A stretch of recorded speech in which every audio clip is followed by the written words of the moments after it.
캠페인은 한 분이 한 달에 1,000원을 후원해달라는 뜻이었습니다만 더 많이 보내주셔도 됩니다. 그리고 더 많은 분들이 후원해주시길 부탁드립니다. 후원금을 보내주시지 못하는 분들께 광고 시청을 부탁드립니다. 광고 1회당 베나TV의 수익은 1원입니다. 영상 하나당 광고 5개를 다 보시면 5원의 수익이 베나TV로 옵니다. 이 금액만으로는 프로그램 제작을 하기가 매우 어렵습니다. 그러니 후원도 많이 부탁드립니다. 감사합니다.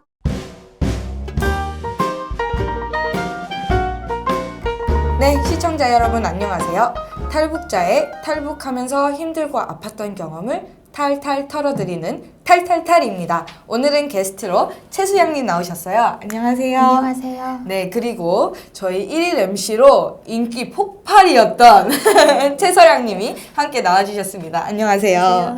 네, 자매가 이렇게 나오셨어요. 오늘 기분이 어떠신가요? 촬영 전에? 언니 나와서 언니 같이 나오셔서 좀 편한 것 같고, 그리고 또 이쁜 MC님 옆에 함께 해주시니까 힘이 나네요. 네, 간단하게 먼저 자기소개 네. 좀 해주세요. 저는 북한에서 이제 90년대 태어나서 군사복무 고등학교를 일단 졸업하고, 그리고 6년 간호병과로 군사복무를 했고요. 그리고 2014년 11월에 북한을 탈북을 해서 2015년 1월에 대한민국에 입국했고, 남한 생활 2년차 되어가고 있는 최수향입니다. 2년 차시고. 지금 하고 네. 있는 일도 소개해야 되잖아요. 그건 2부에서 아, 2부에서. 저희가 2부에서 팍팍 홍보를 하도록 하겠습니다. 네, 북한에서 그 고등학교 생활을 마치고 군 네. 생활을 6년 동안 네. 하셨어요. 네. 몇 살부터 몇 살까지 하신 거예요? 18살부터, 북한은 18이면 고등학교 졸업하고 성인이잖아요. 네. 18살에 지원을 해서 24살에 제대를 했습니다. 네. 군대를 자원해서 가신 거죠? 네, 자원을 했죠. 가신 이유가? 네, 이유가 어려서 너무 가난하게 살면서 이제 가난하게 사는 것이 그냥 아빠 엄마가 너무 그냥 서민이라서 그냥 아빠 엄마가 평범해서, 그래서 저희가 그렇게 가난을 겪어야 되는 줄만 알은 거예요. 그래서 앞으로 좀 성장을 해서 보다 나은 삶을 살기 위해서는 아빠 엄마처럼 서민으로 살지 말아야겠다. 신분 상승을 해야만 보다 나은 삶을 살 수 있겠다. 그런 생각을 가졌던 거죠. 그래서 이제 그러면 또 신분 상승을 하기 위해서 북한 사회에서 필요한 게 있잖아요. 갖춰야 하는 이제 기본이라는 게 있잖아요. 우선은 군사복무 경력을 갖춰야 하는 거예요. 그리고 이제 당원이 되어야 하고, 그리고 학력을 갖춰야. 그래야지만 신분 상승의 기본을 갖췄다고 할 수가 있으니까, 그래서 일단은 군사복무 경력을 갖추려고 군에 지원했던 겁니다. 네, 육군 간호사로 6년 동안 하셨다고. 네. 이 육군 간호사로 일을 하시면서 가장 기억에 남는 일들이 어떤 게 있나요? 저는 실은 간호사라고 하면 치료 사업이 우선이잖아요. 근데 간호사가 되고 이제 치료를 수기를 일단 높여가지고 치료를 잘 해야 되는데, 근데 간호사가 되고 보니까 치료도 잘 해야겠지만 또 일도 잘 해야 되더라고요. 왜냐면 당시 너무 북한군 다른 부대들도 마찬가지겠지만 저희 부대에서 너무 노력 동원을 많이 해가지고 환자들을 데리고 작업장에 나가서 아픈 환자들을 작업 조직을 시키고 일을 시키는 게 너무 어려웠던 것 같아요. 실례로 말씀드리면 탄강 지원, 저희 부대에서 탄강에 노력 지원을 한 적이 있었어요. 근데 탄강에서 이제 일을 하려면 편도라고 해가지고 땅 밑으로 100m 들어가면 1편도고 200m면 2편도, 이렇게 100m 단위로 1편도, 2편도로 내려가는 거예요.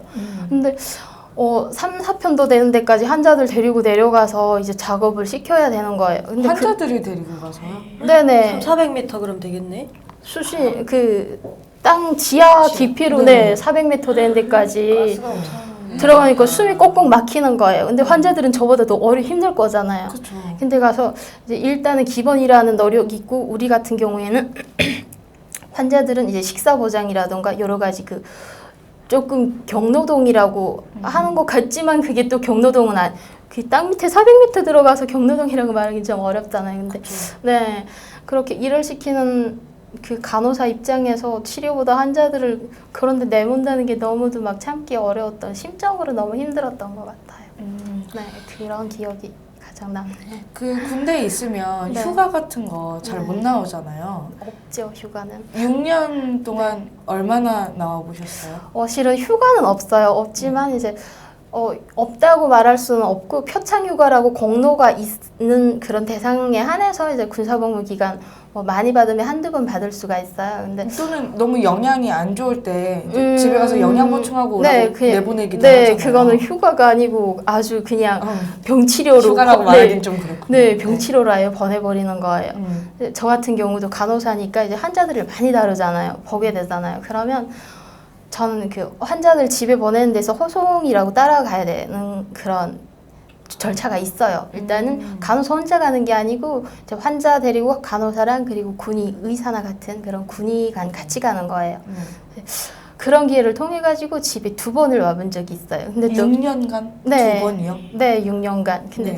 그것도 누가 승인을 집에 들려라라고 승인을 해서 갔던 건 아니고 저희 집 근처에 환자를 데리고 이제 호송을 가다 보니까 이제 틈 시간을 내 가지고 집에 들려보기 위해서 일단은 군의관이랑 저랑 같은 코스를 뭐 청진에서 양강도, 자강도 이렇게 돌아야 하는 걸 돌지 않고 아예 환자들을 나뉘어 가지고 군의관은 자강도 쪽으로 가고 나는 함경북도랑 양강도로 이렇게 가면 1개월 코스를 15일이면 다 도는 거예요. 그러면 15일 틈이 나잖아요. 시간이 남잖아요. 아, 네. 그때 이제 그런 시간을 이용해서 집에 가봤었고. 동생은 그나마 이제 군복무 하면서 간호사니까 이제 호성으로 집에 저는 한 번도 못 갔었거든요, 사실. 네, 쟤네 맞아요. 집에 딱 가니까 부모님들이 얼굴을 못 알아보시더라고요. 아, 할머니는 아예 못 알아보고 누구 봤다고 이러고.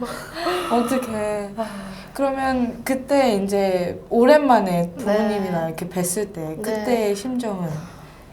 일단은 엄마가 너무 4년 만에 엄마 그때 처음 갔을 때가 4년 만에 4년 봤는데 만이군요. 제가 엄마한테 좀 깜짝 놀려려고 서프라이즈 완전 쇼를 했어요. 네. 집 앞에까지 가서 문 두드리고 그러고 깜짝 방문을 네, 하셨군요. 계십니까? 막 이랬더니 엄마가 나와가지고 양강도 말로 누구요 하고 문 열고 막 나와가지고 그래서 하룻밤만 좀 묵어 갑시다 했더니 하룻밤만 묵어 가자는 것도 뭐요 하고 나와서 대문 열었는데 그러고도 나를 군복을 입었으니까 못 알아보고 그리고 또 제가 일단 저희 집안이 어려운 걸 아니까 내가 가면 부담이 될 건 뻔하잖아요. 그래서 일단 장사집을 먼저 군대에서 조금 사업을 조금 했었어요. 그래서 그리고 아빠가 바다 해산물 고기를 너무 좋아하셔가지고 오는 길에 이제 장사물품을 가지고 와서 해산 쪽에서 아예 그 덤에를 다 넘겨버리고 그리고 박스 완전 이만큼 큰 박스에다가 말린 건어물을 가지고 집에 그냥 엄마가 대문을 열었는데 군복을 입고 이제 그 박스를 머리에다 이고 이러고 있으니까 깜짝 놀래가지고 처음에 알아 못 보시더라고요. 근데 제가 막 참지 못하겠는 거예요. 엄마인데. 그래서 엄마 그랬더니 그러고 박스 버리고 엄마한테 안겼는데 엄마가 너무 막 깜짝 놀래가지고 그냥 눈물 펑펑 떨구면서 그러면서 막 부대한크 들어가서 이제 일단 그리고 아빠를 봤는데 아빠가 머리에 흰머리가 거의 없으셨는데 머리가 많이 희셨더라고요. 4년 만에 뵀으니까. 네, 그걸 보니까 너무 좀 아빠 엄마한테 그동안 떨어져서 너무 효도라고 말할 수 있는 그런 아빠 엄마한테 제가 도와드리는 게 너무 없으니까 좀 그런 마음도 죄송했고 너무 아빠 엄마가 늙으셔서 그래서 좀 더 마음이 아팠던 아프셨군요. 것 같아요. 근데 그 세자매시잖아요. 네. 여동생이 한 분 더 여동생이 있으시잖아요. 정말 제가 군에 나갈 때 유치원생이었어요. 네. 여동생이랑 몇 살 차이라고 하셨죠? 저랑 아까? 12년 차예요. 여기 언니분이랑은 저는 14년 차인데 제가 군대 나갈 때는 돌 지나고 애기 왕왕 있잖아요. 우는 애기였어요. 네, 엄마 뭐 아빠 이 정도인데 막 언니가 군대 나간다고 하니까 사실 그때는 모르니까 그냥 빠이빠이 잘 가라고 해서 사실 그때는 맞아. 좀 어릴 때는 막둥이네요. 그랬고 네. 그리고 제가 군에 나갈 때는 동생이 6살이었어요. 제가 18살에 군에 나갔으니까 네. 네, 그때는 겨우 창문에 이렇게 매달려서 막 언니 막 이러고 말도 귀엽게 막 하고 그랬었는데 그리고 군사복무 하는 과정에 이제 6살짜리 동생만 머릿속에 계속 생각하며 보고 싶다 했는데 엄청 커가지고 네. 책가방 메고 학교 다니고 왔는데 머리 이만큼 기르고 나한테 인사하는데 막 동생인 걸 못 알아보겠는 거예요. 그냥 정말 모르는- 아기 때 모습이 조금 남아있지만 이렇게 조그만 그 어떤 어린 동생만 생각하다 큰 동생을 보니까 깜짝 놀랬고, 그리고 동생이 많이 성장한 걸 보고 그동안 정말 4년이라는 세월이 너무 길었구나 그런 생각도 들더라고요. 혹시 동생은 언니분을 알아보시던가요? 알아보지 못하고 엄마가 이제 나를 수양이라고 부르니까 그러니까 나와가지고 언니인데 너무 서먹서먹해서 그리고 나이 차이가 있으니까 외로워가지고 말도 못하고 그냥 와서 손목 잡고 그러더라. 그럼 휴가 마치고 이제 네. 다시 돌아갈 때 네. 저 군대마다 다 다르겠지만 이제 상관한테 뭐 고이고 이런 걸 챙겨가야 된다고 전 들었었거든요. 네, 그래서 제가 올 때 일단은 저희 집이 원래도 어렵게 살았지만 4년간 더 어려워졌을지 더 뭐 나아졌을지 모르잖아요. 그래서 일단 부대에서 나올 때 그 전부터도 부대 내에서 간호사들은 일단 돈이 많이 필요해요. 그래서 여러 가지 그 장사하던 것들이 있어가지고 그때 해산에 올 때도 개성공단에서 초코파이랑 이제 그 우리 개성 그 공단에서 나온 소세지 라면 이게 북한에서 되게 인기가 많아요. 그리고 또 개성공단에서 해산은 멀잖아요, 지역이. 네네. 그쪽에서 또 그 수요를 다 충족을 못 시키는 거예요. 그 상품을 가지고 해산에 와서 팔고 이제 그렇다 보니까 마진이 나오는 거로 담배를 일단은 많이 준비해가지고 트렁크를 하나 사서 트렁크 거의 담배를 다 채워넣고 그리고 가면 또 간호사들이니까 주변에 그 같이 생활하는 간호사들도 있고 그래 간호사들한테는 간식 여러 가지를 좀 준비해가지고 그렇게 해가지고 부대에 가서 출장 갔다 오면 뭐 장교들한테 담배 한 갑씩 주는 건 기본이고 좀 더 잘 보여야겠다 입당하는데 필요한 사람이다 싶으면 한 보루씩 그건 무조건 그 북한 내 제가 생활했던 환경에서는 그게 기본이었던 것 같아요. 네. 지금 장사 얘기를 하셨는데 네. 군 생활을 하면서 장사를 하신 거예요? 네, 가능한 것이 제가 아마도 간호사에서 가능했지 않을까 싶어요. 일단 시간이 있어야 그 장사라는 걸 할 수가 있잖아요. 근데 저 같은 경우는 한자호송을 한 번 나가면 1개월씩은 북한이 또 교통 상황이 어려워서 저희 집에서 해산이잖아요. 해산에서 이제 부대가 항해북도 이제 사리온 쪽인데 사리온 쪽에서 해산까지 들어오려면 빠르면 일주일로 버는 거예요. 뭐 KTX나 그리고 정상적으로 다니는 교통수단이 없고 직행도 없고 하다 보니까 뭐 버스도 타고 그냥 길거리에서 화물자동차 지나가면 막 손 흔들고 같이 갑시다 해서 타고 그러고 가고 하다 보니까 일단 한 번씩 출장 나와서 한자호송을 하려면 1개월이라는 시간을 부대에서 주는 거예요. 그러면 이제 좀 전에 말씀드렸지만 그 군의관이랑 저랑 코스를 나뉘어 가지고 빨리 환자들을 데려다 집에 귀가시키고 그리고 나머지 시간으로 이제 장사를 할 수 있는 시간이 나는 거죠. 그렇게 시간은 낼 수가 있고 그리고 이제 장사를 하려면 그 밑돈이 많이 필요하잖아요. 그렇죠. 그런 밑돈은 대부분 간호사들이라고 하면 집안에 조금 환경이 돈이 좀 있는 집 자녀들이 간호사를 많이 선택을 하는 거예요. 간호사 그 직종이 그나마 군 생활에서는 가장 편안한 직업이라고 볼 수가 있으니까 아마도 그 좀 돈 있는 집 자녀들이 모이는 거겠죠. 그런 친구들이 주변에 돈 있는 친구들이 많으니까 친구들한테 이제 돈을 빌리는 거예요. 빌리고 그리고 또 항상 빌리면 우리가 은행에 이자를 갚듯이 뭐 그쪽에는 은행도 없고 이자라는 말이 없었지만 장사 마치고 나서 네, 이제 장사 마치고 나서 내가 마진에서 뭐 100%다 하면 거기에서 한 20% 정도는 나한테 돈 빌려준 친구한테 그냥 그런 인사 차림을 하는 거예요. 서로 그렇게 이제 관계 유지를 하다 보니까 친구들이 이제 밑돈을 많이 보장해줬었고 그렇게 해서 장사를 할 수 있었던 것 같아요. 어떤 품목을 해보셨어요? 주로 장사는?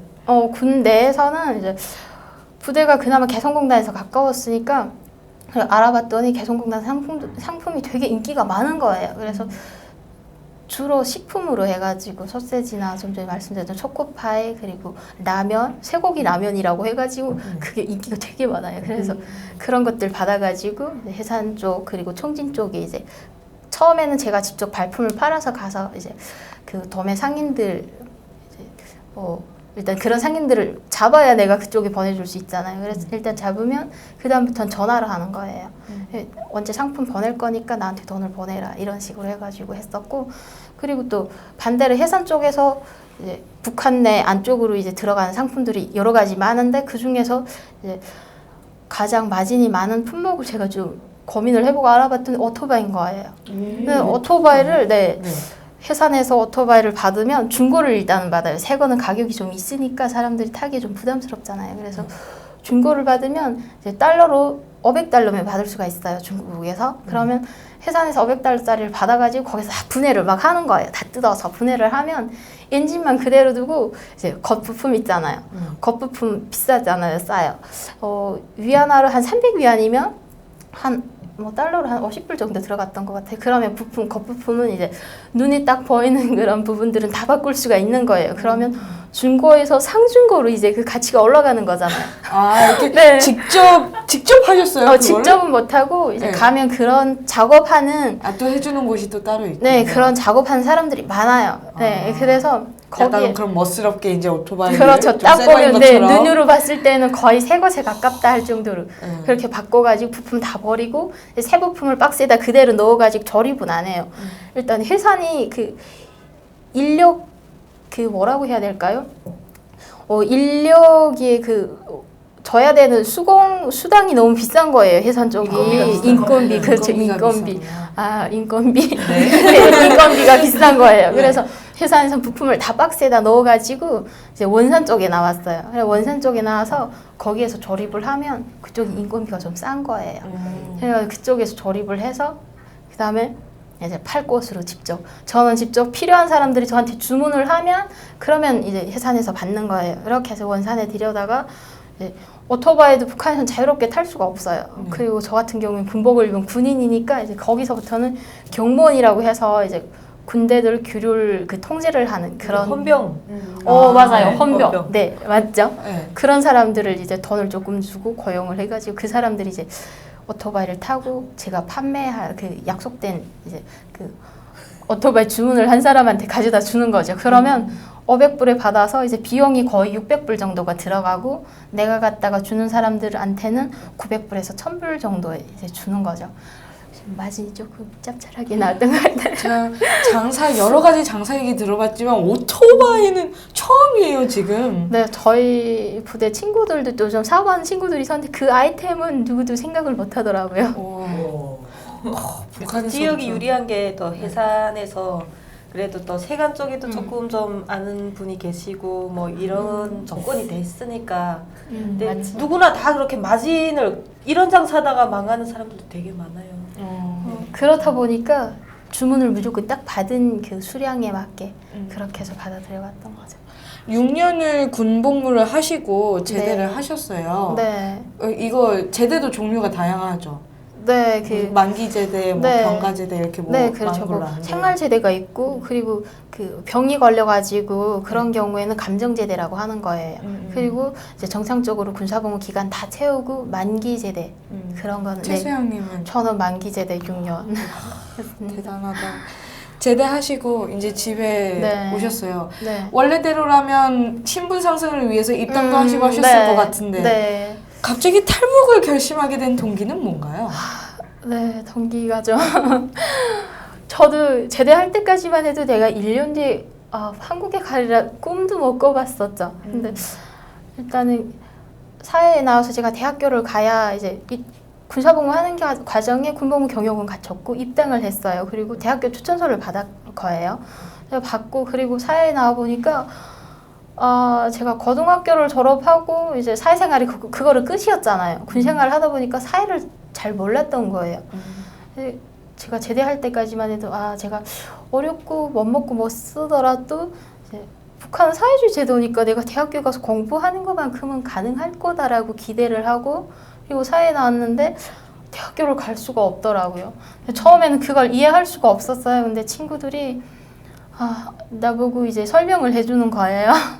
일단 대학교에 가면 대학교가 여러 가지 시스템이 이제 가동하려면 돈이 필요하잖아요. 근데 국가에서 일단은 무료 교육이니까 국가에서 보장을 해줘야 하는데 아무것도 보장되는 게 없다라고 하는 거예요. 그러니까 필요하면 이제 학생들한테 개별 부담을 시킨다고 하더라고요. 그래서 정말 그 말도 일리가 있구나. 우리가 배급도 못 받는데 학교에 뭘 보장해 준다라고 기대할 수가 없잖아요. 그래서 돈이 없으면 대학교에 못 간다라는 걸 이제 이해할 수가 있었고 그러면 또 포기를 못 하잖아요. 어떻게 6년이란 기간 너무도 이제 한 가지만 똑같은- 갖추면 네, 똑같은 청춘을 다 시간에. 바쳤는데 너무도 안타까운 거예요. 그래서 돈이 필요하면 나 장사해서 돈 벌어서 대학교 무조건 가야지 또 이런 생각을 하고 장사를 하기 시작을 했어요. 근데 장사를 하는 과정에 일단 처음에 장사를 시작했을 때 군대 때 이제 하던 거랑 사회에 나와서 하는 거랑은 많이 틀리더라고요. 일단은 군에서는 군복을 입었으니까 오고 가는데 교통에 있어서 조금 유리한 유리한 조건도 있었고, 그리고 필요한 밑돈은 또 친구들이 좀 주변에서 이제 친구들이 좀 경제적으로 백도 되고 그런 친구들이 주변에 있다 보니까 밑돈을 그렇게 마련했었고, 근데 사회에 나오니까 저희 집이 멋살아 돈 보장을 못 해주고, 사회에 나와서 또 사복을 입으니까 보안서 보이고 통제기간이 너무 많은 거예요. 그런 속에서 세관에서 나오는 중기라고 해가지고 전자제품들 받아가지고 장사를 조금씩 해보는데 생계유지도 어려운 거예요. 근데 그리고 또 장사를 주업으로 하고 살 수가 없더라고요, 북한 사회에서는. 그래서 또 군에서 간호사를 했고 간호사 자격증이 있으니까 또 사회병원에 취직을 해서 낮에는 병원에서 달려다니면서 일을 하고 저녁에 또 일을 딱 마치면 그 순간부터 또 옷을 바꿔 입고 생활전선이 나서 또 장사를 하고 네.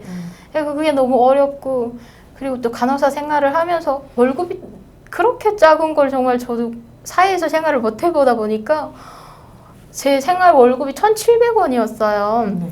근데 1,700원으로 당시 쌀 한 킬로그램이 4,000 내지 5,000원이어가지고 쌀 한 킬로도 살 수 없는 거예요. 한 달 월급으로? 네, 근데 정말 말도 안 되고 내가 이해할 수가 없는 거예요. 그 사회 상황을. 군대에 있으실 때는 모르셨어요? 군에서는 일단은 뭐 월급이라는 말 자체도 국가에서 주는 돈이라는 게 없이 이제 군 생활을, 북한군은 돈을 받고 군사 복무를 하는 건 아니잖아요. 군에서 그나마 이제 그 생활비라고 해서 나오는 것이 간호장 이제 만기 전역할 때 기준으로 말씀드리면 230원이었어요. 그러면 벌펜 하나 사기보다 좀 어려운 거예요. 예, 그렇게 이제 군에서는 뭐 그런 돈을 기대를 안 했었는데 사회에서는 사회만큼은 이제 월급이 보장돼야 되잖아요. 근데 그게 또 그렇게 말이 안 되는 액수더라고요. 그래서 장사를 하는 걸 가지고 이제 일단은 생계 보장 하는데 바치다 보면 이제 대학교 준비를 하기엔 너무도 어려웠고, 그러다 보니까 또 다른 방법을 이제 모색을 할 수밖에 없었죠. 그래 주위를 둘러보는 과정에 저희 집이 해산이니까 국경 연선이잖아요. 그렇죠. 대부분 돈이 좀 있고 이제 돈 좀 번다 싶은 그런 친구들을 보니까 다 중국 거래를 하는 거예요. 일명 밀수라고 하잖아요. 네. 그런 걸 하는 거예요. 그래서 최수영님도 밀수를 시작하게 네. 되신 거군요. 그래서 밀수를 시작을 했고, 밀수를 하는 과정에 너무도 이제 밀수를 하는 과정에 탈북을 일단 결심을 한 거죠. 근데 정확히 딱 계기를 찝어서 말씀드리면 밀수를 해야 되는데 돈이 없어 중국에 일하러 갔어요. 가서 3개월 동안 일을 하면서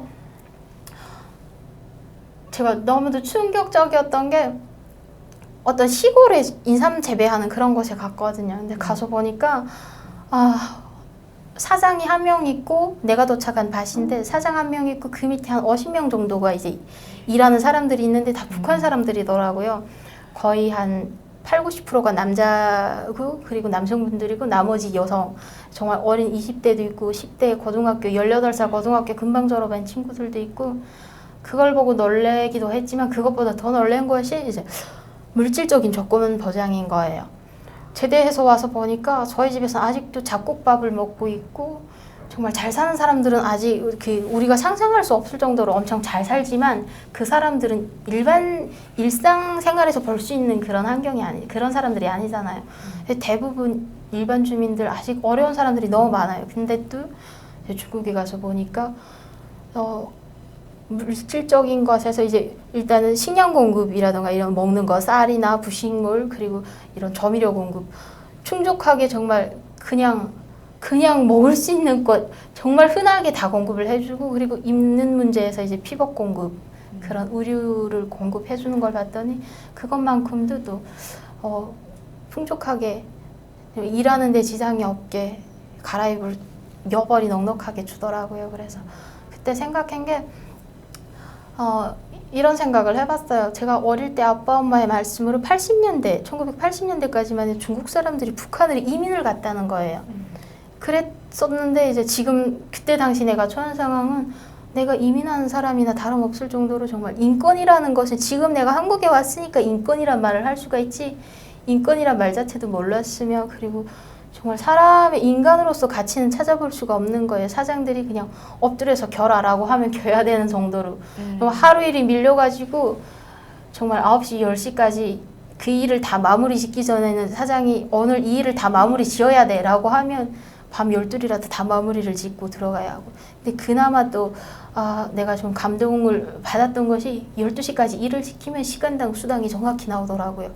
그래서 북한 내에서 정말 내가 하루 수당이라고 생각할 수도 없고 쌀 1kg도 안 되는 월급을 받는데 그에 비해서는 중국에서 일하는 양이 하루 평균 내가 야간 작업을 안 해도 50위안은 받더라고요. 50위안이면 당시 북한 돈으로 65,000원이었어요. 여기 돈으로는 한 8대1? 1만 원? 그러니까 어쨌든 중국에서 하루 일하는 게 네, 거의 그렇죠. 월급의 몇 네, 배인 거네요. 네. 그래서 거기에서 이제 그런 생각도 해보고 그리고 또 좀 봤던 것이 사람들이 너무 자유로운 거예요. 일단 언어가 자유롭고 저는 그렇게 중국 사람들 그렇게 막말을 해대는 걸 북한 내에서는 그 김정은이라는 그 이름 속자를 부르려면 앞에 존칭어가 무조건 길게 붙어야 되잖아요. 경의하는 최고사령관 김정은 동지 아니면 우리당과 우리 인민의 그렇지 아직 너무 기억하시네요. 네. 절대 잊을 수가 없죠. 그렇게 긴 존칭어를 붙여야만 김정은이라는 이제 이름 석자를 부를 수가 있는데 중국 사람들이 시진핑을 막 욕을 해대고 그렇게 하고 싶은 소리 자기 의사에 이제 어긋나거나 자기 보는 자기 보는 각도에서 안 맞을 때는 그냥 말이 정말 여러 가지 자기 생각대로 일단은 그렇게 언어가 자유로운 걸 볼 수가 있었고 그리고 육체가 자유로운 거예요. 누가 국가 일을 무조건 해라라고 강요하는 사람도 없고 잘 살던 못 살던 열심히 살면 잘 살 거고 열심히 안 하면 못 살 거겠지만 그렇지만 하고 싶으면 하고 안 하고 싶으면 안 해도 되더라고요. 그리고 또 경제 활동이 자유롭고 내가 하고 싶은 부분을 선택해서 할 수가 있고 그걸 다 중국에서 느끼시는 네, 그런 것들을 보면서 참 내가 살았던 곳이 북한 내에서 살 때는 세상이 다 그런 줄 알았는데 북한을 벗어나니까 이렇게 다양한 정말 자유로운 곳도 있구나. 그때 그러면서 사장이 그랬잖아. 한국에 가봤다고. 한국에 가라고 또. 네. 사장님이 한국에 가라고 하셨어요? 일하는 사장이 나한테 그런 말을 했어요. 한국말을 잘 하지 못해가지고 그 사람이 한족인데 중국 사람. 중국 사람 한족인데 이제 말 표현이 정확치는 못한데 나한테 그러더라고요. 한국이 어느 만큼 잘 사냐라고 했더니 그 사람이 하는 말이 너네는 머슴이나 같고 한국 사람들은 사장님이야 그러는 거예요. 중국 사람들이 가면 네. 중국 사람들도 되게 차별을 많이 받고 우리가 이렇게 잘 살아도 가면 거지 취급을 받을 정도로 자기네가 좀 그런 게 떨어진다고. 그래서 그지. 맞아. 나도 너 동생 안에서 그 소리 듣고 야 한국은 중국 사람들도 이렇게 잘 사는데 우리가 이렇게 높이 버는데 그보다 더 잘 사니까 모자 쓰면 쓰레기 그러니까 빗자루랑 이렇게 그림 있는 모자도 한국산이면 막 되게 좋아하고 이거 한국산이야 막 이렇게 자랑할 정도로 그래서 한국이 진짜 잘 살긴 잘 사는가 보다 동생이랑 막 수근거렸거든요 둘이. 그리고 일단은 중국에 와서 일단 중국이라는 사회를 보아왔고 그리고 또 조금 더 나가서 채널이 엄청 많더라고요. 그래서 TV 채널이요? 네네.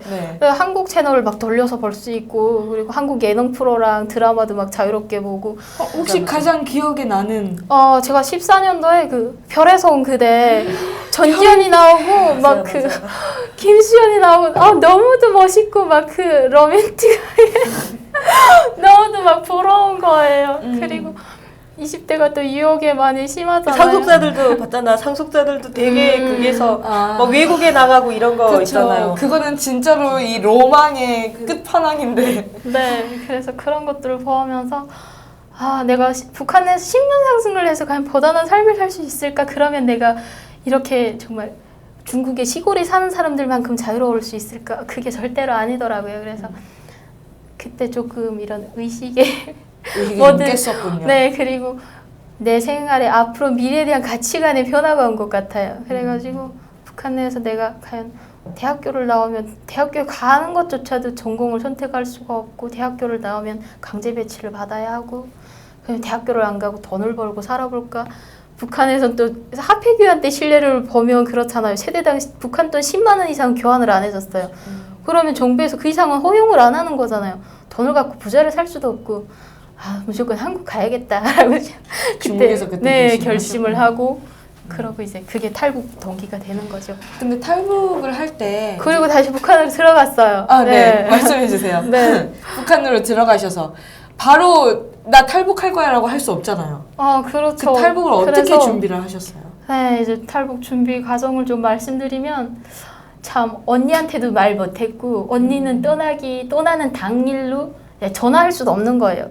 전화로 하면 또 다 탐지가 될 수 당시에 있으니까. 혹시 군복무 중 아니셨나요? 저는 제대해서 이미 출가하고 있었고 그러니까 집이 한 40리 구간에 떨어져서 있었는데 오후에 동생은 저녁 시간에 가려고 하고 있었고 나는 생활하고 있는데 이제 막내 동생이 왔더라고요. 언니 빨리 지금 언니가 급하니까 빨리 오라.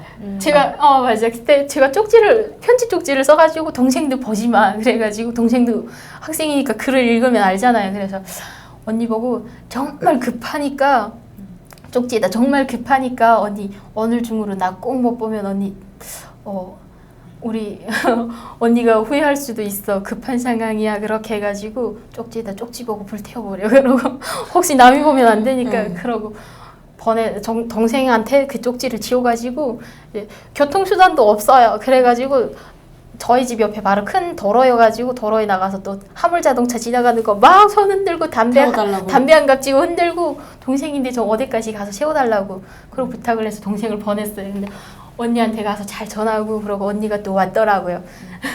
그렇게 해서 일단 언니를 받고 그러고 이제 동생이 돌아왔고 그러고 이제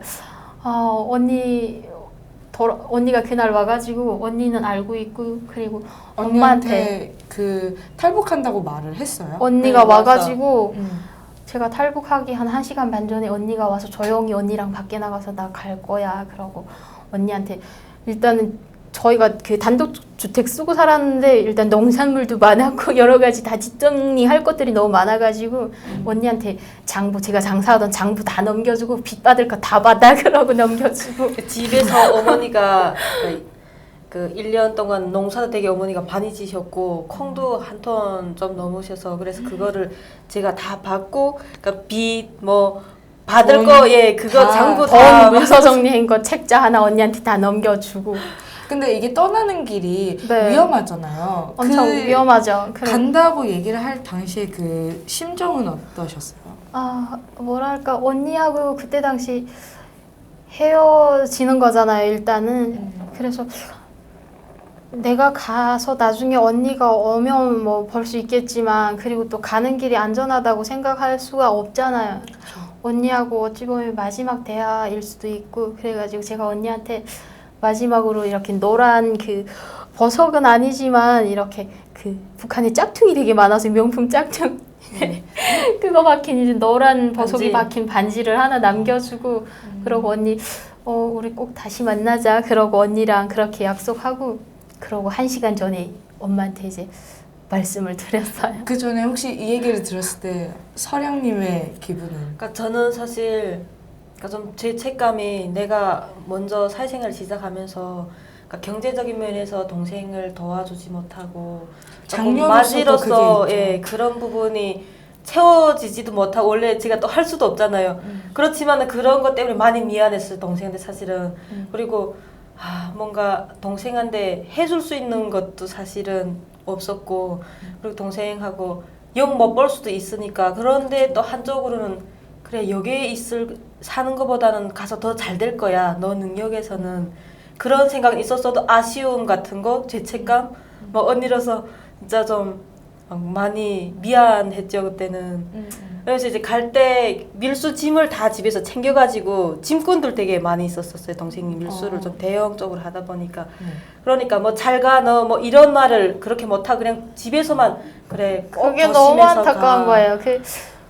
저희가 단독주택이니까 이렇게 대문이 2개 이렇게 열어야 돼요. 그 옛날 그 드라마에서 볼 수 있는 그 대문 이렇게 2개 큰 거 열고 나가서 이제 밀수하는 그런 통로를 나가야 되는데 이제 사람들 그날 내가 떠나는 날 한 10명 정도를 데리고 이제 짐지어서 먼저 떠나고, 그리고 떠나려면 일단은 커버하는 사람, 이제 그 법기관에서 일하는 사람이 한 사람 앞장서고, 그리고 뒤에 짐꾼들 나서고, 그러고 그 뒤로 내가 나가야 되는 거예요. 근데 언니랑 인사를 놔둬야 되는데 짐꾼들이 보고 눈치채거나, 그리고 또 법기관 사람이 일단 커버를 지금 따라 나서 같이 가야 되는 상황이니까 그 사람들이 보고 이상한 눈치를 채면 절대로 안 되잖아요. 그래서 언니랑 막 눈물이 막 펑펑 쏟아지는데 그걸 참는 것도 좀 어려웠지만, 그리고 언니를 언제 볼지 모르니까 언니 멋에 눈에 새겨두려고 계속 뒤돌아보면서 그때 좀 그게 너무 힘들었던 것 같아요. 그냥 인사 한마디도 바로 남기고 떠날 수 없으니까. 휴지 좀 주세요. 여기. 죄송합니다. 아니 괜찮아요. 동생이랑 지금 엄마랑 막내 동생이랑 지금 그 7시쯤이 돼서 어슬어슬. 엄마는 먼저 떠났었지. 그리고 맞아. 두 번째 엄마는 날은, 먼저 떠나고 동생이 지금 제일 뒤에서 짐꾼들 앞세우고 가는데 어슬막이니까 먼 곳에까지 볼 수가 없더라고요. 그러니까 어느 정도 가니까 그 어슬어슬해서 얼굴도 잘 안 보이고, 그래서 밖에서 이모랑 같이 막 울고 그러면서 이게 진짜 마음 그대로를 발에 못 들이는 게 이모도 속상하다고. 둘이 한참 거기서 거의 1시간 정도 계속 안 보이는데도 보고 있다가, 그래 꼭 만날 날이 있을 거야 막 이모랑 그런 이야기. 그래 못 만난다는 생각은 전혀 저도 안 들더라고요. 꼭 만날 거야 이런 생각을 가지고 있었거든요. 그 탈북할 당시에 네. 이제 최수양님 나이가 25살. 네, 맞아요. 25살이었어요. 어머니랑 여동생이랑 같이 네, 같이 참- 탈북을 네, 하셨잖아요. 맞아요. 일하고 좀 있어요. 저희는 동생이 너무 어려서 이제 탈북하기에 조건이 너무 안 되는 거예요. 몇 살이었어요? 그 당시 동생이 그때 내가 25살이었고 13살이었어요. 13살. 네, 그리고 엄마가 50세였고. 근데 일단 엄마는 짐꾼으로 가장시킬 수가 있었고, 제가 1시간 전에 엄마한테 말씀드렸다고 했잖아요. 네. 탈북하기 1시간 전. 네, 근데 그 엄마에 대해서 잠깐 말씀드리면, 엄마가 너무 고마웠던 게, 일단 탈북이라는 것이 너무 그 평범한 그런 일이라고 생각할 수가 없잖아요. 그래서 그렇죠. 엄마한테 제가 무조건 가자 강요는 못했어요. 그리고 엄마 보고 내가 탈북하기 위해서, 한국 가기 위해서 여태껏 준비를 했고, 이제 비용적인 부분이나 여러 가지 준비 다 해놓고 지금이 가야 할 시점인데 엄마랑 같이 가고 싶다. 하지만 위험한 길이니까 내가 엄마한테 꼭 가자라고 강요를 할 수는 없으니까 엄마 선택하는 데 맞게 내가 움직이겠다라고 했더니, 엄마가 제가 말이 떨어지기 바쁘게 저보고 내가 가는데 엄마가 못 갈 이유가 뭐냐고, 내가 가다가 만약에 죽는다면 엄마가 살아서 산 사람이겠냐 그러는 거예요. 그래서 그때 엄마한테 너무 나아져서 엄마인 줄 알았는데, 엄마는 그 자식들 위해서 목숨도 바칠 수 있는 존재로구나라고 엄마에 대한 사랑이 좀 커진 것 같아요. 일단 그렇게 엄마랑 떠날 수 있었고, 그리고 참 엄마는 그렇게 이제 떠나서 제가 중국 거래를 밀수를 하다 보니까 짐꾼들 많게는 한 30명 정도를 고용을 했어요. 그래서 그날은 엄마를 이제 짐꾼으로 가장시키고, 그리고 대부분 거래가 밤에 이루어지잖아요. 그래서 또 북한에 11월이면 눈도 엄청 내려 있고, 그리고 막 머플러를 이렇게 큰 머플러를 머리에 다 쓰고 이렇게 둥둥 덩지고 막 나가는 거예요. 그래 엄마는 그런 짐꾼들 속에 가장을 해서 첫날 먼저 이제 중국에 모셨고, 그 다음날 동생을 데려가는 게 문제더라고요. 13살짜리 동생을 짐꾼이라고 가장한다는 건 말도 안 되고, 그리고 제가 하던 장사 품목이 약초였는데 약초를 짐꾼들이 한 50kg씩 져요. 근데 50kg 그 부피가 그거 하나 지고 나서면 사람이 안 보이고 그냥 산더미 같은 게 막 움직일 정도로 그렇게 큰 짐이에요. 그래서 동생을 이제 어떻게 데려갈까 많이 고민하다가 중국에서 상품을 받는 상품 그 종류가 너무 엄청 다양한 거예요. 그래서 개를 선택을 했어요. 근데 중국에서 받는 상품이 뭐 금속에서는 금, 은, 동, 니켈, 우라늄, 뭐 molybden 그런 것도 있고, 또 집짐승류 있잖아요. 개, 돼지, 염소, 가축. 네, 그걸 다양하게 다 요구하고, 그리고 농산물이나 아무튼 북한에서 나는 모든 건 다 요구하는 것 같아요. 그래서 제가 생각했던 게, 집에 기르는 키우고 있던 개가 엄청 컸어요. 그래서 멍멍이 데리고 사나워서. 그리고 엄청 사나우니까 남의 말 안 듣잖아요. 주인 말만 듣는 맞아요. 네, 개가. 그래서 저희 집 개는 주인만 말밖에 안 듣는다라고 이제 조건이 되잖아요. 구실을 붙일 수가 있잖아요. 그래서 개를 목소리를 쥐고 그리고 또 동생한테 이야기할 수가 없더라고요. 아, 동생 만약 가다가 어떤 상황이 발생하면 동생이 루소라면 안 되잖아요. 어떤 그쵸. 그 일 처리를 할 수 있는 그런 대응력이 안 되니까 그래서 동생한테는 꼬셨어요. 제가 중국에 가서 되게 동생이 그 간식이랑 갖다 주면 좋아했어요. 그래 가서 더 맛있는 간식도 사주고 언니가 중국 식당 가서 동생이 맛있는 거 좋아하는 거 다 사주겠다라고. 중국 구경 네, 시켜주니까. 중국 구경 시켜준다라고. 했더니 동생이 엄청 잘 따라서더라고요. 그래서 개복살이 손에 쥐우고 그러고 동생 손목 잡고 일단 압록강에 와서 근데 제가 탈북하는 데 있어서 개가 없었으면 저는 탈북을 못했을 거예요. 그렇게 동생을 데리고 탈북하는데 조건도 됐지만 이제 강을 건너는 데 있어서 걔가 또 도와줬었어요. 어떻게 그래요? 도와줬었냐면요. 강 연선에 가니까 일단은 국경을 지키는 군인이 있을 거잖아요. 네. 군인을 만났는데 걔가 막 시끄럽게 지저대는 거예요. 근데 군인은 돈을 받고 또 불법 행위니까 저희를 빨리 막 건너가라고 막 난리를 치는 거예요. 걔가 지저대니까 지금 막 주의가 수 있으니까. 주위가 막 시끄럽잖아요. 그래서 일단은 급하게 동생 손목 잡고 그리고 한 손에 개목살이 잡고 그리고 강물에 들어섰어요. 근데 강을 건널 때 저희는 항상 검은 수복이라 가슴까지 오는 걸 입어요. 그 수복을 입고 강에 딱 들어서서 이제 그리고 얇은 그 코스를 알잖아요. 얇은 곳에 들어서니까 거의 가슴이 오는 거예요. 수복이 찰까 말까 할 정도로. 근데 탈북할 당시가 12월이라고 하셨는데. 11월. 네, 그러면 강역에 이제 살얼음들이 져가지고 강에 내려 딛는 데 있어서 조금 어려움이 있어요. 일단 그렇게 들어서서 강을 건넜고, 강에 들어서서 개 목살이랑 동생 손목 잡고, 막 그 물살에 휩쓸리면서 일단 건너서 강기슭에 갔어요. 근데 저는 걔가 그렇게 수영을 잘하는 걸 처음 봤어요. 걔가 수영을 막 엄청 잘하는 거예요. 막 앞장서가지고 저희를 막 끌어주면서 이제 일단 걔가 끌어줬거나 브로커가 아니라. 네. 그래서 강기슭에 먼저 훌쩍 뛰어 올라가고 그러고 강기슭에 갔는데 동생 이제 원래 보내려니까 저희가 그날 건넜던 그 코스가 너무 험하더라고요. 길이 항상 같은 코스로 나갈 수는 없어요. 왜냐하면 오늘 이 코스로 나갔으면 그 다음 날은 위험이 있으니까. 맞아요. 그쪽은 이미 탈로가 됐으니까 그날 선택했던 코스가 너무 그 험한 코스라서 동생을 얼려 보내려니까 너무 어려운 거예요. 일단은 있는 힘 다해서 얼려 보내고 그러고 나니까 힘이 빠져가지고 올라가야 되는데. 네, 발 헛걸음을 디뎠는데 물이 가슴으로 확 들어와 버려서 검은 수복 이만큼 오는데 물이 다 들어와 버린 거예요. 몸이 더 무거워지고 물살에 막 휩쓸려서 한참을 내려가다 보니까 죽을 것 같은 거예요. 물도 막 먹고.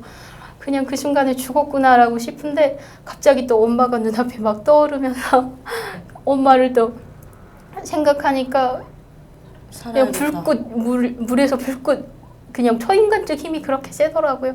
물에서 불꽃 서지는 거예요. 그래서 서가지고 보니까 그때 또 나를 의지할 수 있게 해준 게 개 있잖아요. 개 목살이 잡았던 것이 제가 물에 이제 휩쓸려 내려가는 데서 개가 이렇게 막 버치고 힘이 돼준 거예요. 그래가지고 그 개 목살에 의지해가지고 제 그 강기슭을 터버 올랐고 그렇게 해서 이제 엄마 있는데 갔고 참 동생은 몰랐으니까 강 건넜는데 동생이 춥다면서 저보고 언니 우리 아침이면 집에 갈 수 있어 하는데 동생한테 솔직히 말할 수 없는 게 또 너무 가슴 아프더라고요. 추위 속에서 이제 동생한테 그 비늘 방막 있잖아 이렇게 북한에서 김치떡에 넣는 비늘방 막 이렇게 큰 거 있어요. 주머니 자루로 되어 있는 거. 그거를 동생한테 나오리만큼 이렇게 구멍 내가지고 씌워주고 그리고 장사 물품 이제 10명 정도 데리고 나왔던 그 사람들 넘겨놓은 그 물품을 이제 중국 사장이 여기 기다렸다 주고 그러고 바로 한국행을 했어요. 혹시 이렇게 가족이 떠나고 난 다음에 아까 1시간 동안 서서 우셨다고 했는데 그거 나서 그 집을 둘러보셨을 때 기억나는 일들이 있나요? 동생이 떠나고 7시에 떠나고 그리고 바래고 사실은 이게 무슨 꿈이 아닐까 막 이런 생각도 들고 할머니랑 같이 살았으니까 그래서 할머니랑 같이 또 이모네랑 삼촌도 있었고 해서 그래서 막 같이 앉아서 멍 때리고 앉아서 한참 있었어요. 막 아, 이게 무슨 일이야 이게. 사실 뭐 가족이 이렇게 헤어진다는 거는 사실 상상도 못할 일인데 아 그리고 제가 또 따라 만나 원래 제가 따라 같이 갈 수도 있었는데 따라 만났었던 게 동생이랑 항상 같이 장사를 하면서 연선에 가면 꼭 잡히거나 물건을 다 같이 회수당하거나 움직이기만 하면 그러는 네, 거예요. 무조건 기간이 두 항상 분이 따라서는 같이 다니기만 거예요. 하면. 네. 네. 그래서 그러니까 한국행이잖아요. 근데 그쵸. 한국행에서 내가 만약에 같이 따라 나섰다가 저는 그런 좀 두려움이 있더라고요. 나 때문에 동생, 엄마 뭐 다 잡힌다. 그래서 동생한테 사실 따라 못 나서고 꼭 뒤를 따라갈 것이다 그런 생각을 하고 있었는데 상황이 안 되면 또 못 오는 거잖아요. 그리고 언니 그거 있잖아. 진짜 깜짝 놀랐던 게 언니가 나중에 한국 와서 저랑 대하는 과정에 제가 떠나고 얼마 안 돼서 어떻게 알았는지 그 보안서 기동대라고 해가지고 국경연선을 그때 8월 4일 김정은 지시를 해가지고 84 상무조라고 단속기간이 나와 있었는데 그 사람들이 저 잡으러 왔더래요. 맞아요. 7시에 떠났는데 8시에 그 보안사 기동대 한 시간 애들이 만에요? 예, 예. 내려와가지고 어디 소름 가냐고 돋았어. 예, 어디 가냐고 그래서 어디 갔다고 지금 어느 지역에 갔다고 네. 그러니까 그 동네에서 밀수하는 애들이 몇 명 있었거든요. 네. 3명이가 있었는데 동생은 빠지고 그 2명을 다 잡아가지고 간 거예요. 저도 그래서- 그 이야기 듣는 순간 가슴이 철렁. 그때 안 네. 떠났으면 어땠을까? 시간을 조금만 끌어도 어땠을까? 엄마 중국에 있는데 심정이 철렁하네요. 그래서 저는 진짜. 그때 잡으러 왔다가 걔네가 없다니까 갔는데 아 동생이 가기를 정말 잘했구나. 할머니하고 둘이 앉아서 계속 그 이야기를 외웠어요. 야 이게 진짜 하늘이 덥지 않으면 동생이 앞날을 내다 봤구나. 막 그런 이야기도 그 시간에 하고. 가길 참 잘했구나. 예. 그리고 사실은 동생이랑 갔으니까 막 썰렁하고 집이 이렇잖아요. 그래서 엄마 입었던 옷, 동생이 입었던 옷 막 다 꺼내놓고 할머니는 사실 늙으셨으니까 온다는 보장도 없고 그러니까 나는 갈 수 있잖아요. 젊었으니까 그러니까 할머니는 계속 우시더라고요. 저는 간 다음에 이제 막내 동생 그 서랍을 동생이 애용하는 그 서랍에 보면 자기 그런 물건들을 넣어놓거든요. 근데 둘째 동생이 빈 침을 근데 또 그날 그게 있었어. 그 동생이랑 떠나는데 일단 떠나오려면 너무 추운 겨울이라서 제가 그 두툼한 솜신을 새 거를 사러 가가지고 언니 반지를 하나 샀고 그리고 동생이 이 머리핀을 되게 좋아했어요. 그래서 이쁜 빈침을 사가지고 제가 떠나기 전에 그걸 머리에 꽂아라라고 했는데 동생이 그거 아까워가지고 혹시나 해가지고 거기 서랍장에 넣어뒀더래요. 언니가 나중에 중국 네. 갔다가 돌아올 거라 생각하고 동생은 있었으니까. 올 거라고 생각했으니까 그리고 또 장갑도 이쁜 장갑을 그 생일 맞아 생일 세국 때 바로라서 그러니까 생일 내가 사서. 선물들 한 거를 다 거기다 넣어놨더라고요. 그래서 사실은 저는 그게 그걸 가지고 야 동생이 이걸 가지고 갔으면 얼마나 좋았을까 그거 계속 가지고 있었거든요. 그래가지고 사실은 너무 가슴 아프고 막내 동생한테 가면서도 장갑을 끼워주면서 꼭 너 언니 말 잘 들어 그냥 언니 말 무조건 잘 들어야 돼 하니까 아 알았어 그러면서 왜 너 신발 새 거 안 신었어 하니까 아 그거 산에 가는데 새 거 신으면 신발 망친다고 그래서 그래 맞아 그래가지고 끝내나 그 신발을 내가 밀수찜 소박에다 넣어가지고 그렇게 해서 중국에 가서 바꿔 신기고 내려왔어. 그래서 언니 내일 아침에 그러면 내일 아침에 보자 막 이러면서 동생이 간 거예요. 그래가지고 야, 너는 지금 모르고 가는구나 그거 들으면서 가슴 되게 아프고 동생 반지를 계속 끼고 있다가 라오스 저 한국에 오면서 라오스에서 잃어버렸어요. 잃어버리셨어요. 그 70일간을 소중한 거기에 반지를. 있으면서 예.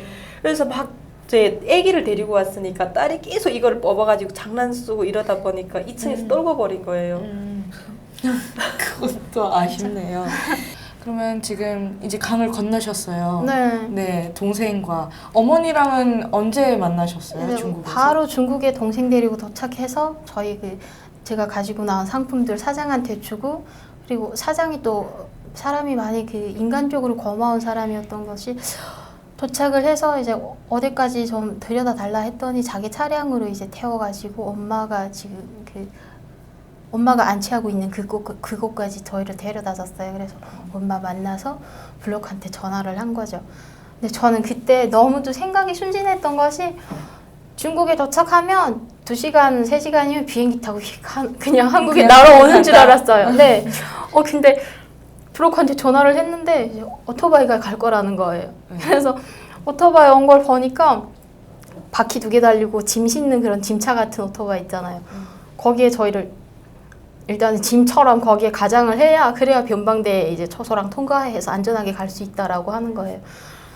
그걸 타는데 엄마랑 동생한테 너무 미안한 거예요. 근데 동생도 중국 구경 시켜준다면서 지금 너무 근데 갑자기 이게 네, 웬일이야? 그래가지고 동생한테 너무 미안하지만 상황을 설명할 수가 없다는 게 너무 안타까웠고 하지만 가야 되는 길이니까 그래서 오토바이 타고 그러고 가다 보니까 또 번거차도 타고 택시도 타고 뭐 버스도 타보고 이제 온갖 교통수단이라고 생긴 건 다 타봤던 것 같아요. 그리고 정말 미안한 것이 그 한 번 버스를 타면 거의 한 30시간씩 돌아서 이제 그 쿤밍 잠깐 베트남 국경까지 가는데 버스를 30시간 이상씩 탔던 게 보통이었어요. 그러면 또 그 버스 칸 안에 화장실 있는 줄도 몰라가지고 뭘 먹으면 또 화장실을 거는 게 그게 또 위험하잖아요. 중국에선 저희 뭐 난민 인정이나 뭐 인권 보장은 그쪽에서는 절대 인정을 안 하니까 위험을 이제 피해야 하잖아요. 그래서 엄마랑 동생 계속 굶으면서 그러다가 이제 저녁에 어디 약속된 지점에 가면 저녁에 겨우 조금 먹고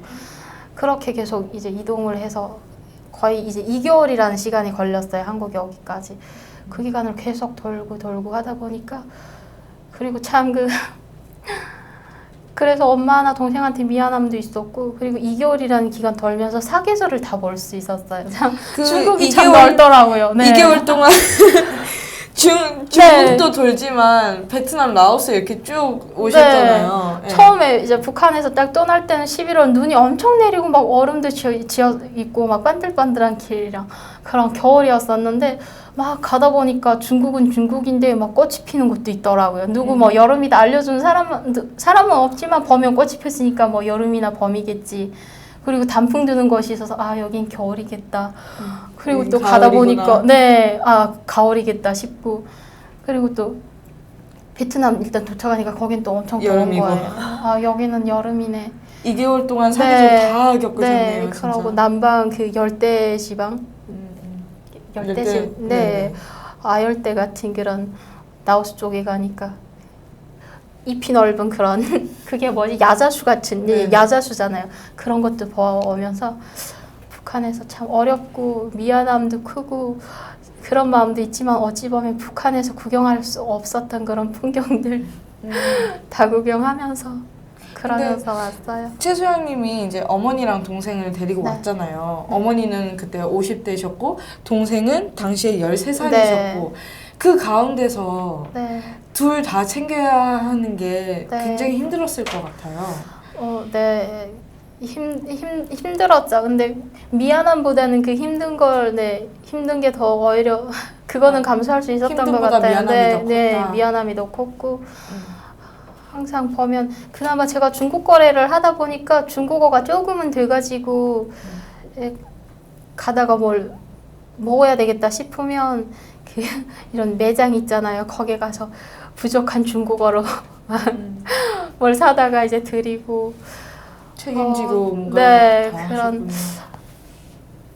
비용적인 부분은 일단 떠날 때 다 지불을 했으니까 그리고 일단 그런 것들 저는 노상이 너무 길어가지고 그냥 버스에 누워서 긴 시간 동안 누워서 온다는 그 자체도 쉽지 않더라고요. 움직이지 못하고 정말 고문받는. 알겠습니다. 저희가 네. 더 이제 자세한 탈북 과정, 저희가 네. 탈북 과정을 1부에서 다 못 들었네요. 그 자세한 탈북 과정과 또 이제 한국에 오셔서 어떻게 네. 정착하고 계신지 네. 그 이야기 2부에서 또 네. 듣도록 하겠습니다. 1부는 여기서 마치도록 하겠습니다. 시청해주셔서 감사합니다. 인사할까요? 저희? 네. 감사합니다. 감사합니다. 감사합니다. 이렇게 해주시면 돼요. 너무 좋아요, 지금. 네. 이렇게 큰 자루에 짐을 넣고 위를 이렇게 묶어서 포장을 하잖아요. 근데 옷도 좀 괜찮은 거 입고 나서고 하면 의심받을 수가 있으니까 신발이랑 그리고 제 겉옷, 겉에 걸칠 코트랑 해가지고 짐 위에다 신발 넣고 그거 덮고 이렇게 꾹 묶어서 이제 짐을 포장을 했는데 연선에 압록강 옆에 왔는데 그 짐이 터진 거예요. 근데 너무 당황스러운 거예요. 그걸 그 사람들이 보면 의심스럽잖아요. 그래가지고 누구 뭐라 물어도 안 보는데 사이즈가 안 맞아가지고 바꿔야 되는 건데 이렇게 막 터지면 혼자서 막 주문해. 중국에서 사온 물건처럼 진짜 물건을 다시 당황하셨겠네요. 맞아요. 그리고 대부분 사람들이 중국에서 상품을 밀수하는 사람들은 중국에서 상품을 많이 사와요.